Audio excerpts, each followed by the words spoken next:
Прашањето на одговорноста е клучно прашање за секој систем, па и за нашиот систем.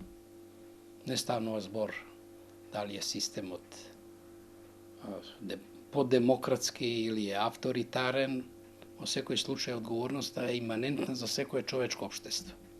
Кај нас одговорноста тешко се пробива, тешко доаѓа до израз. Не само деновиве, туку воопшто, во овие последни 25 години, ако се направи еден осврт, ќе се забележи дека ретки се примери на оставки. Например, прва оставка е регистрирана 1992 година, кога тогашниот министер за образование не се согласуваше со некои мерки што владата ги предлагаше. Поднесе оставка во знак на како морална одговорност. Не е политичка, не направил никакво зло, но се почувствувал дека таква мерка не може да прифати и за да не сноси одговорност поднесу оставка. Година дена потоа, 93 година, министер за надвишни работи поднесе оставка на таа функција поради тоа што постоја одредени критики во врска со спорот за името со Грција. Никој од него не бараше оставка, но тој поднесе оставка под притисок на јавното мислење. Тоа е веќе морална и политичка одговорност. Најнов пример на оставка е министерот за финансии во владата на Никола Груевски, кој, веројатно, не согласувајќи се со одредени ставки во буџетот или со начинот на трошење на тие финансии, поднесе оставка, без образложение. Нашиот устав, кога е во прашање оставката, не бара никакво образложение, бидејќи тоа е личен чин на носителот на функцијата. Со други зборови, тој е негов морален став и за тие прашања не треба да се дискутира. Видовме тоа се ретки пример, но имаме кога се во прашање оставките и пример кога некој министер, односно носител на јавна функција, поднел оставка, но владата не му е прифаќа оставката. Тоа се случи со врска со атентатот врз прател Глигоров. Тогашниот министер за внатрешни работи поднел оставка, бар така се зборува, а владата не му е прифаќа оставката.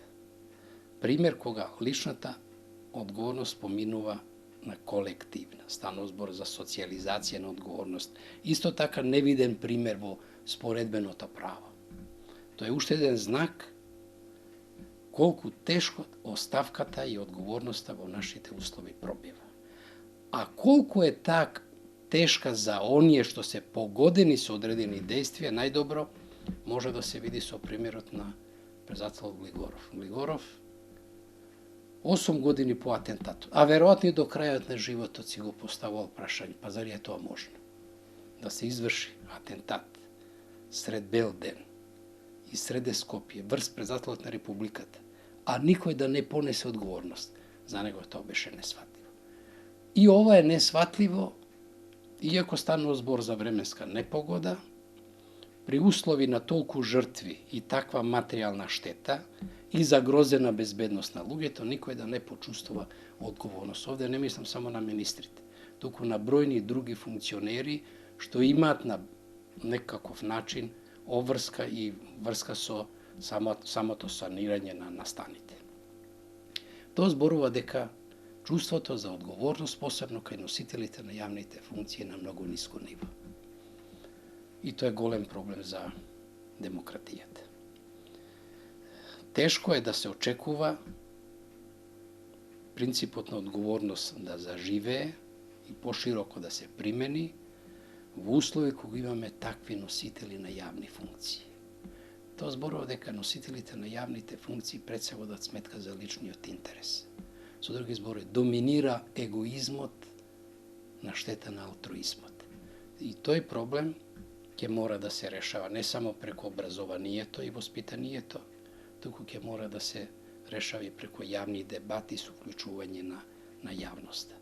Во тој контекст е и ова моја изјава. Потреба да се на секој чекор и према секого поставува прашањето на неговото морално и политичко однесување. Кога е во прашање моралната одговорност, таа е темел на сите видови одговорности, вклучувајќи и политичката. На прво место е моралот, на второ место е правдата, дури на трето место е политиката. Без морал нема ни второ, нема ни трето. и zato mora да се отвори и прашањето на моралот, односно и на етиката во политиката.